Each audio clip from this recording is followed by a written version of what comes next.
Hi hello నమస్తే. ఒక tweet చూశాను ఆన్లైన్లో. విజయసాయిరెడ్డి గారు చేసిన ఒక tweet sensational, super, mind blowing tweet by ex MP, trying for present MP Vijayasai Reddy గారు.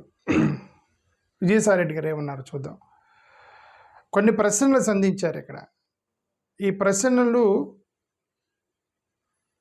చదువుతాను, మీరు వినండి. ఓకే. రావణ్లు ప్రకాష్ రాజులు ఎక్కడి నుండి పుట్టుకొస్తున్నారు? ఇదేం ప్రశ్న స్వామి? రావణ్లు ప్రకాష్ రాజులు ఎక్కడి నుండి పుట్టుకొస్తారు? భారతదేశంలో నుంచి పుట్టుకొని వచ్చుంటారు. ఎక్కడి నుంచి పుట్టారు అని అంటే తల్లి గర్భం నుంచి. వాళ్ళు అందరూ కూడా ఒకటే, ఒక తల్లి గర్భం నుంచి పుడతారు. లేదంటే సార్ మేబీ ఈయన లిటరల్ మీనింగ్గా పుట్టుక అంటే అది కాకపోయి ఉండొచ్చు. Okay, normal. ఎక్కడి నుంచి వస్తున్నారు? ఐ థింక్ ప్రకాష్ రాజ్ గారు కర్ణాటక, రావణు ఆంధ్రప్రదేశ్. అది ఆ ప్రశ్నకి ఎందుకు అడిగాడు అనేది నాకు పెద్ద ప్రశ్న వచ్చింది. వీరికి మద్దతు ఇస్తున్నది ఎవరు? మీకు ఈ పాటికి అర్థమై ఉండేది రావణ్కి ఎవరు మద్దతు ఇచ్చారు. పోలీస్ స్టేషన్ల దగ్గర కానీ ధర్నాలు చేసింది కానీ మొత్తం దళితులు. అతను దళితుడు కాదు, అతను ఒక రావణ్ ఒక చౌదరి అంటున్నారు. మేము ఇన్వెస్టిగేషన్ చేస్తున్నామని గవర్నమెంట్ చెప్తుంది. ఒకవేళ కమ్మడో లేకపోతే మనకేం తెలియదు. బట్ అతనికి మద్దతు ఇస్తుంది మాత్రం దళితులు. ఎందుకు దళితులు మద్దతు ఇచ్చారు? అతని అట్రాసిటీ గురించి మాట్లాడాడు, ప్లస్ ఆయన యొక్క what ever right religious freedom గురించి అతను మాట్లాడాడు కాబట్టి దళితులు అతనికి మద్దతు ఇస్తున్నారు. ఈ ప్రశ్న కూడా వేస్ట్, ఎందుకంటే అది పబ్లిక్ కనిపిస్తుంది ఎవరు సపోర్ట్ చేస్తున్నారు అతన్ని. వీరు ఏ సంస్కృతికి ఏం సంస్కృతికి వారసులు? దళిత సంస్కృతికి వారసులు. ఈ ప్రశ్న కూడా అనవసరం, వేస్ట్. దళిత సంస్కృతికి వారసులు వీళ్ళందరూ దళితులు. దళితులకి ఒక సంస్కృతి ఉంది, ఆ సంస్కృతికి వారసులు ఈ మద్దతు ఇచ్చే వాళ్ళందరూ. ఓకే, వీరి తండ్రులు తాతలు ఎవరు? వాళ్ళు కూడా దళితులే. దళితులు ఏమన్నా రెడ్లకి కమ్మలకు పుడతారా? బ్రాహ్మణ్స్కి వయసులకు పుడతారా? దళితులకే కొద్ది పుడతారు. ఇదేం ప్రశ్న? వీరి తండ్రులు తాతలు ఎవరు? వాళ్ళు కూడా దళితులే. వీరి మూలాలు ఎక్కడున్నాయి? అవి కూడా దళిత మూలాలే ఉన్నాయి. ఏంది ఇన్ని ప్రశ్నలు వేశాడైనా? అక్కడ కూడా కరెక్ట్గా ఇంటెలిజెంట్గా రాయలేదు యాక్చువల్గా విజయసాయిరెడ్డి గారు. తెలుగు రాష్ట్రాల్లోని ప్రతి ఒక్కరూ ఆలోచన చేయండి, నో ప్రాబ్లం. హిందూ సోదరులు, నిజమైన భారతీయ దేశభక్తి భావగాలు కలిగిన వారు కొన్ని విషయాన్ని గ్రహించాలి. హిందూ సోదరులే కాదు, అందరూ భారతీయులందరూ కూడా నిజమైన భారతీయ దేశభక్తి కలిగిన వాళ్ళు కొన్ని విషయాలు ఆలోచించాలి. హిందూ సోదరులు ఆలోచించాలి, క్రిస్టియన్ సోదరులు, ముస్లిం సోదరులు ఆర్థికంగా, అధికారపరంగా రాజకీయ లాభాలు పొందుతున్నారనేది అందరూ గమనించాలి. ఏమన్నాడు? ఓసారి చదువుదాం. ఓసీల్లో ప్రధానంగా 2 అధికార కులాల నుంచి కొద్దిమంది, అంటే కమ్మారెడ్డిని అనుకుంటున్నాడు. కమ్మారెడ్డి నుంచి కొంతమంది కన్వర్ట్ అయిన వారు, కన్వర్ట్ అయిన తర్వాత కూడా ఓకే వారి కులాన్ని వదిలిపెట్టకుండా పేరు చివరిని తగిలించుకున్నారు. అంటే కన్వర్ట్ అయిన వాళ్ళు కూడా కింద రెడ్డి అని కూడా, జగన్మోహన్ రెడ్డి అనేది ఇప్పుడు ఆయన ప్రశ్న అయి ఉండొచ్చు. ఓకే, తగిలించుకొని వేరే మత వ్యవస్థల్ని నడిపిస్తూ, ఇది ఏంటి వేరే మత వ్యవస్థల్ని నడిపిస్తూ ఏంటి? ఆర్థికంగా, అధికారపరంగా, అంటే మేబీ కన్వర్ట్ అయిన మతాన్ని అయి ఉండొచ్చు బహుశా. ఓకే, నడిపిస్తూ ఆర్థికంగా, అధికారపరంగా, రాజకీయంగా లాభాలు పొందుతున్నారనేది అందరూ గమనించాలి. 2 తెలుగు రాష్ట్రాల్లో క్రైస్తవ మతంలో సగం కన్నా ఎక్కువ మంది పాస్టర్లు మతం మార్చుకున్న రెడ్డి కమ్మవారే. అది మతం మార్చుకున్న రెడ్డి కమ్మల మీద ఈయన పడ్డాడు. ఇప్పుడు ఎన్ని కష్టాలు వచ్చినాయి విజయసాయిరెడ్డి గారికి? మతం మార్చుకున్న రెడ్డి కమ్మ వాళ్ళతో ఇప్పుడు సమస్య వచ్చింది ఆయనకి. ఓకే ఓకే అంటే జగన్ గారిని ఆయన ఉండడు. పాస్టర్లు వాళ్ళు కొంతమంది రెడ్డి తగిలించుకున్నారు, వాళ్ళ గురించి అనుకుంటా. అత్యంత గొప్పదైన మన భారతీయ సంస్కృతి మీద, మన దేవతల మీద, మన హిందూ మతం మీద, మన దేశం మీద ఎలాంటి తప్పుడు వ్యాఖ్యలు ఏ కులానికి, ఏ మతానికి చెందిన వారు చేసినా ఇటు సమాజం బుద్ధి చెప్పాలి, అటు చట్టం అలాంటి వ్యాఖ్యలు చేసిన వారికి యావజ్జీవం లేక ఉరిశిక్ష విధించాలి. సరే, ఈ కాంటెక్స్లో నేను ఒకటి చెప్పదలుచుకుంది ఏంటంటే, విజయసాయిరెడ్డి గారు చాలా వెనకబడ్డారు. భారతీయ జనతా పార్టీ వాళ్ళు విజయసాయిరెడ్డి గారు చాలా వెనకబడ్డారు. పవన్ కళ్యాణ్ కూడా దూసుకుపోతున్నారు హిందుత్వవాదంలో. మరి ఇప్పుడు వీళ్ళందరూ ఇప్పుడు రఘురామకృష్ణరాజుకి మరి మరి పవన్ కళ్యాణ్ యొక్క స్పీడ్ చూస్తుంటే మరి ఏంటి ఆయన హిందుత్వవాదం పట్టుకున్నాడు, పవన్ కళ్యాణ్ గారు స్పీడ్గా వెళ్తున్నారు. ఓకే, ఇప్పుడు ఆయన ఇన్సెక్యూరిటీలో పడి ఉండొచ్చు రఘురామకృష్ణరాజు. ఈయన ఈయన పవన్ కళ్యాణ్ కంటే ముందు హిందుత్వవాదం పట్టుకొని తిరుగుతుంది ఈయనే పాపం. ఎవరు? విజయసాయిరెడ్డి గారు. ఈయనే మేము నా గురువు ఆర్ఎస్ఎస్ చీఫ్ మోహన్ భగవత్ గారు నా గురువు అని చెప్పాడు ఒకసారి. ఎప్పుడు 2022లోనే చెప్పాడు విజయసాయిరెడ్డి.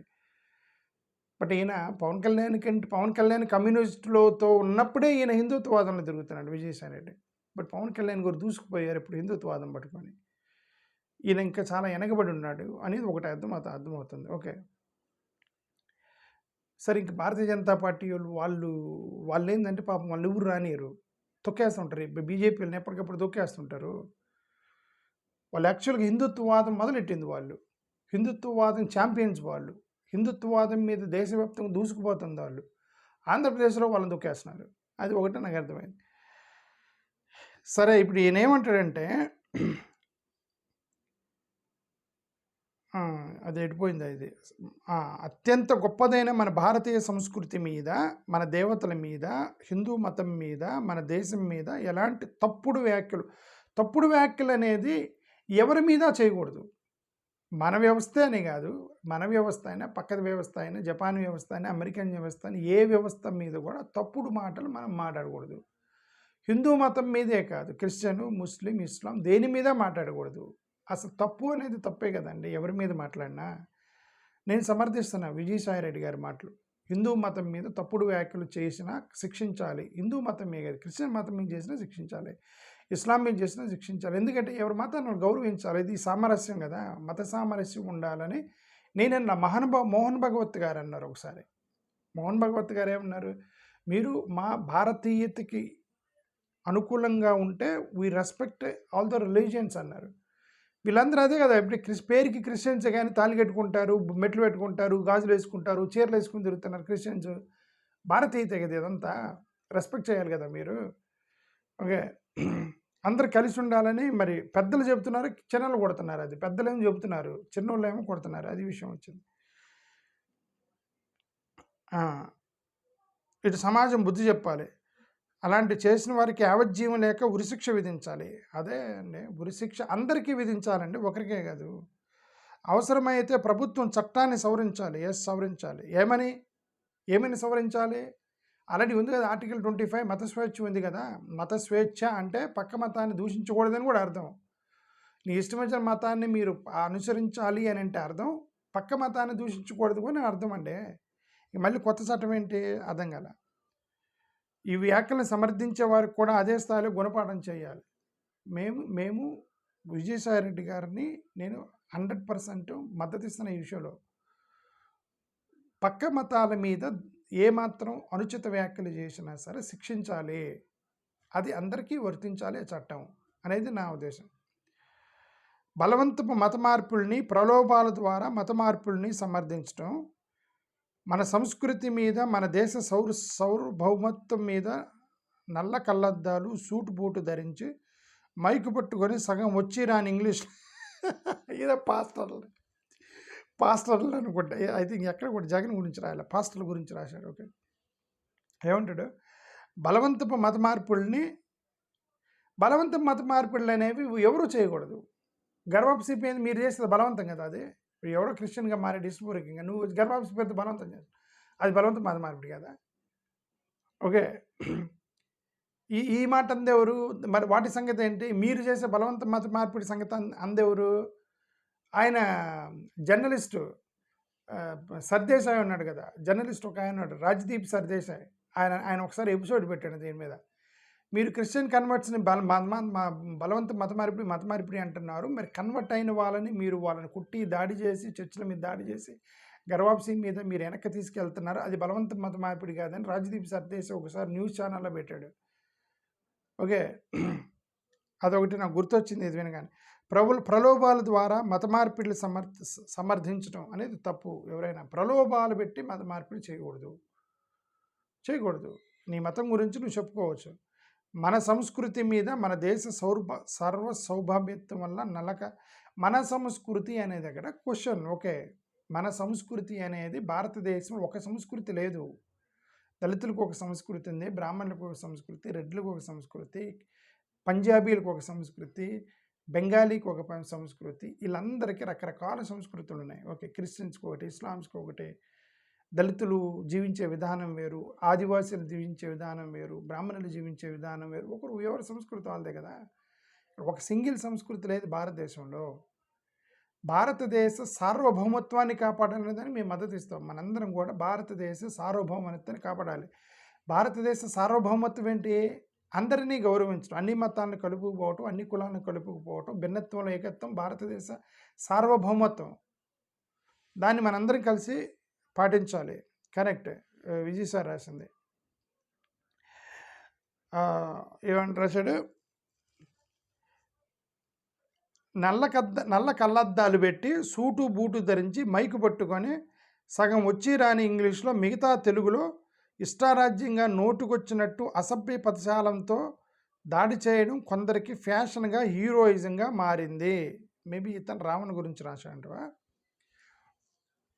ఏమని రాశాడు? పాస్టర్ల గురించి రాశాడు. ఎవరి గురించో మరి.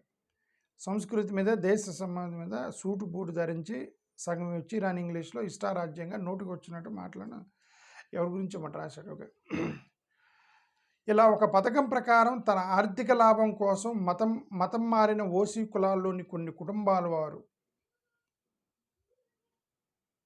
Okay, I think it is writing about Ravan, because ఇతను కన్వర్టెడ్ కాబట్టి అతను క్రిస్టియన్ కన్వర్టెడ్, మరి జోసెఫ్ అంటే కన్వర్టెడ్ అయ్యిండొచ్చు. మన దేశానికి హిందూ మతానికి వ్యతిరేకంగా కన్వర్ట్ అయిన మిగతా కులాల వారితో మన దేశానికి, హిందూ మతానికి ఏమంటే మన దేశానికి వ్యతిరేకంగా మాట్లాడకూడదు. ఎందుకంటే దేశం మందే. మతానికి అంటే మత స్వేచ్ఛ ఉంది, మతాన్ని విమర్శించే హక్కు ఉంది, మతం మీద దూషించకూడదు. మతాన్ని విమర్శించే హక్కు, నీ ఇష్టం వచ్చిన మతాన్ని ప్రసంగించుకునే హక్కు, విమర్శనాత్మకంగా విశ్లేషణ చేసుకునే హక్కు అందరికీ ఉంది. ఇక్కడే తేడా వస్తుంది. మన దేశం వరకు ఓకే, మీరు అక్కడ రిలీజియన్ పట్టుకొస్తున్నారు, అక్కడ పెద్ద ప్రాబ్లం అయింది.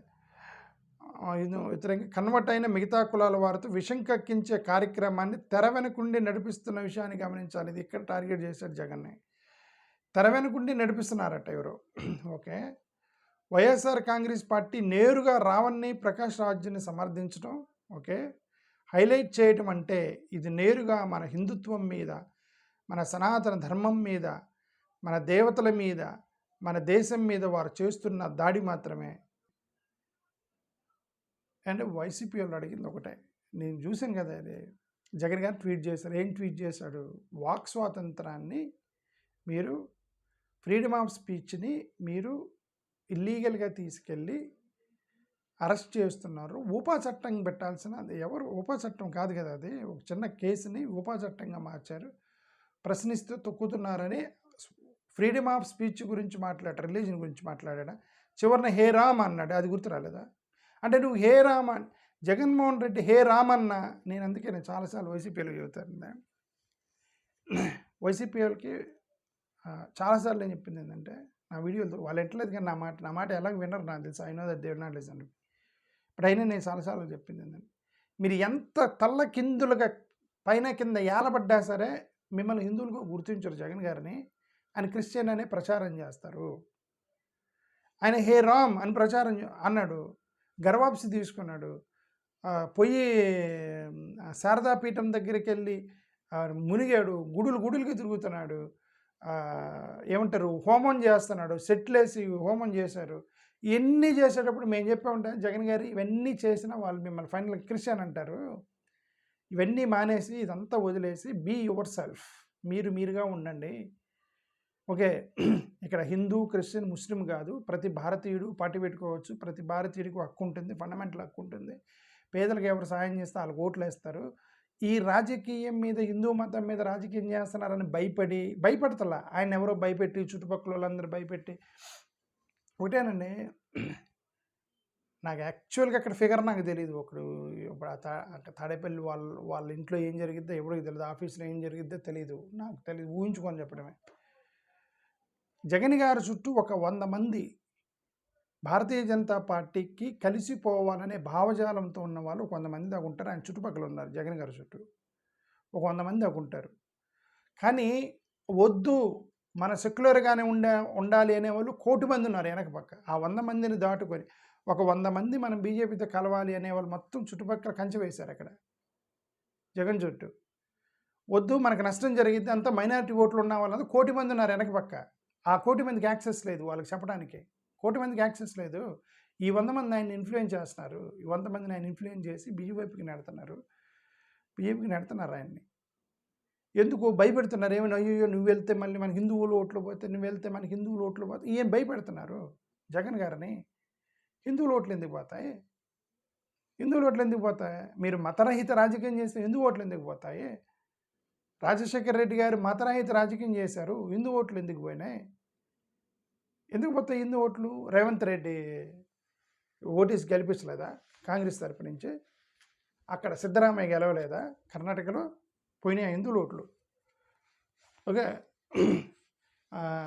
డికే శివకుమార్ పోయినాయి హిందువుల ఓట్లు. హిందువులు కదా వాళ్ళంతా. సో కాదు అంటే ఈయన క్రిస్టియన్ అంటారు. మీరు క్రిస్టియన్ కాబట్టి మీరు చేస్తారు. వాళ్ళు ఎవరు చూడరు, మతం చూడరు, ఎవరు పరిపాలన చూస్తారు. జాగ్రత్తగా పరిపాలన. మతానికి భయపడుతూ ఉంటే ఉన్న ఓట్లు పోగొట్టుకుంటారు. ఇప్పుడు కనీసం ఎస్సీ ఎస్టీ బీసీలు కొద్దిగా ఈ రిజర్వేషన్స్ మీద ఆధారపడే వాళ్ళు, క్రిస్టియన్స్, వీళ్ళందరూ కూడా కొద్దిగా గొప్ప జగన్ అంటున్నారు. వాళ్ళు కూడా పోగొట్టుకుంటాడు ఆయన బీజేపీ వీళ్ళకి వెంటకెళ్తే. ఇది నేను చాలాసార్లు చెప్పిన. మరి ఏదోలేండి, వాళ్ళ ప్రయత్నం వాళ్ళు చేసుకోనండి. It's because I'm not part of YSRCP. Okay, సనాతన ధర్మం మీద, మన దేవతల మీద, మన దేశం మీద వారు చేసిన హైందవ సమాజాన్ని, భారతీయ సమాజాన్ని విచ్ఛిన్నం చేయాలని ఇలాంటి ఆలోచనలు మతపరమైన ఉగ్రవాదం భావించాలి. చట్టం వేసే శిక్షణ మీద సమాజం కూడా.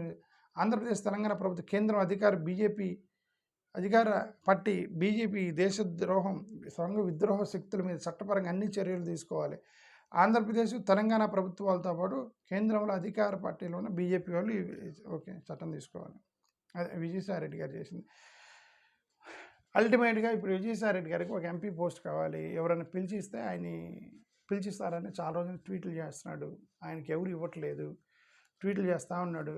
మొన్న ఛత్తీస్గఢ్ కాదు, జార్ఖండ్లో కాంగ్రెస్ వాళ్ళ ఎంపీ సీట్కి ఆయన పేరు టికెట్ కొన్నట్టుగా న్యూస్లో వచ్చింది. నిజమో లేదు, కాంగ్రెస్ వాళ్ళ ఎంపీ సీట్కి ఈయన అప్లికేషన్ పెట్టినట్టు బయటకు వచ్చింది. అది ఎందుకు వచ్చిందో తెలియదు.